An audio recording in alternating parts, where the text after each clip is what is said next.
พี่น้องป้องปายจ้ามื้อนี้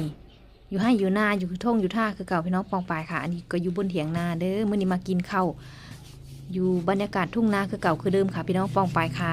มื้อนี้ได้ปลาส้มมาพี่น้องป้องปายปลาส้มหนังเนาะค่ะสิเฮ็ดเมนูปิ้งปลาส้มห่อใบตองค่ะพันใบตองย่างไฟอ่อนๆหอมๆแซ่บๆพี่น้องป้องปายค่ะย่างอ่อนๆบ่ต้องฟ้าวต้องฟังเนาะค่ะพี่น้องป้องปายค่ะย่างไฟเตาถ่านเนาะค่ะกินแซ่บๆพี่น้องนี่พี่น้องค่ะบรรยากาศเถียงให้เถียงนาคือเก่าคือเดิมค่ะขางไปจังหน่อยกระซุกแล้วพี่น้องป้องปลายค่ะนี่หอมหอ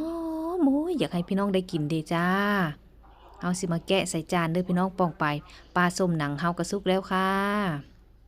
สีสันสิเป็นตะกินอย่าบอกพี่น้องป้องปลายไผบางคนก็มักนึ่งเนาะค่ะมักทอดเนาะค่ะแต่ทางนี้มักปิ้งเด้อพี่น้องลองเบิ่งเด้อค่ะปิ้งห่อใบตองนี่รสชาติสีหอมแซ่บเนาะค่ะเพิ่นสิฉ่ำน้ำเนาะค่ะนี่พี่น้องป้องปลายสีสวยงามเป็นตาแซ่บอยู่บ่จ้าอันนี้เขาเอิ้นว่าปิ้งปลาส้มเด้อพี่น้องป้องปลายจ้าเป็นตาแซ่บบ่